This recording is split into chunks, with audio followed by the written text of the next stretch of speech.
எல்லாம் எப்படி இருக்கீங்க? இன்றைக்கி நம்ம என்ன செய்ய போகிறோம்னு பார்த்தீங்கன்னா, எங்கள் வீட்டோட எங்கள் அம்மாவோட ஸ்பெஷலான கூட்டாஞ்சோறுங்க. கெஞ்சி கெஞ்சி கேட்டால் தாங்க சண்டே அன்னைக்கு தாங்க செஞ்சு தருவாங்க.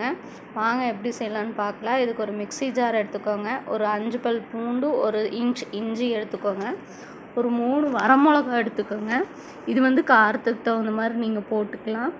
நீங்கள் வேணால் பச்சை மிளகா யூஸ் பண்ணுறதுனா கூட யூஸ் பண்ணிக்கலாங்க. இது கூடவே 1/4 மூடி துருவின தேங்காய்ங்க, 1 ஸ்பூன் சோம்பு போட்டுக்கோங்க. இது கூட ஒரு 2 குட்டி பட்டை போட்டுக்கோங்க. போட்டு தண்ணி ஊற்றி நல்ல ஃபைன் பவுடராக அரைச்சி ஒரு ஓரமாக எடுத்து வச்சுக்கோங்க. இன்றைக்கி நம்ம வந்துட்டு இந்த கூட்டாஞ்சோறு குக்கரில் தாங்க செய்ய போகிறோம். ஒரு குக்கர் ஹீட் பண்ணிட்டு தேவையான அளவு எண்ணெய் ஊற்றிக்கோங்க. எண்ணெய் ஊற்றி எண்ணெய் நல்லா காயணுங்க.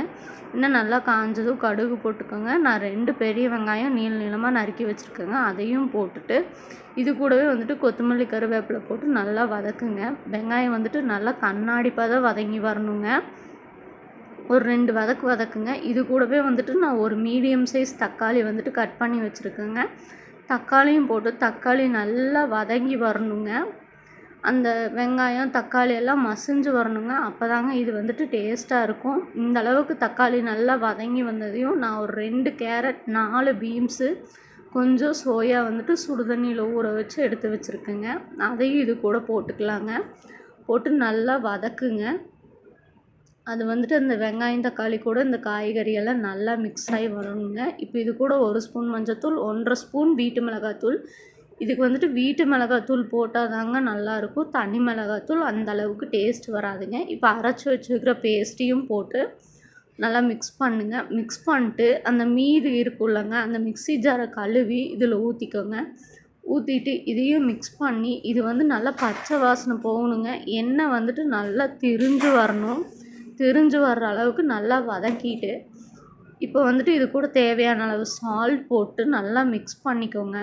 மிக்ஸ் பண்ணிட்டு இன்றைக்கி நான் வந்துட்டு 2 டம்ளர் அரிசி எடுத்திருக்கேங்க. அதுக்கு 6 டம்ளர் தண்ணி எடுத்திருக்கேன். இது நான் இன்றைக்கி வந்துட்டு கிச்சடி பொன்னி அரிசியில் தாங்க செஞ்சுருக்கேன். இது இந்த அரிசியில் செஞ்சால் மட்டும்தாங்க டேஸ்ட்டாக இருக்கும். நல்லா மிக்ஸ் பண்ணிட்டு தேவையான அளவு உப்பு போட்டுக்கோங்க. உப்பு அளவாக இருக்கான்னு மட்டும் பார்த்துக்கோங்க. உப்பு காரம் எல்லாம் பார்த்துட்டு ப்ரெஷர் மூடி வச்சுருங்க.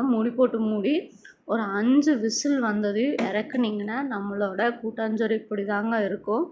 ட்ரை பண்ணி பார்த்துட்டு எப்படி இருக்குன்னு மறக்காமல் கமெண்ட் பண்ணுங்கள். நிறையா பேர் நம்ம சேனலை சப்ஸ்கிரைப் பண்ணாமல் பார்த்துட்ருக்கீங்க. சப்ஸ்கிரைப் பண்ணிக்கோங்க. பிடிச்சிருந்தா லைக் பண்ணுங்கள், ஷேர் பண்ணுங்கள். டாட்டா பாய்.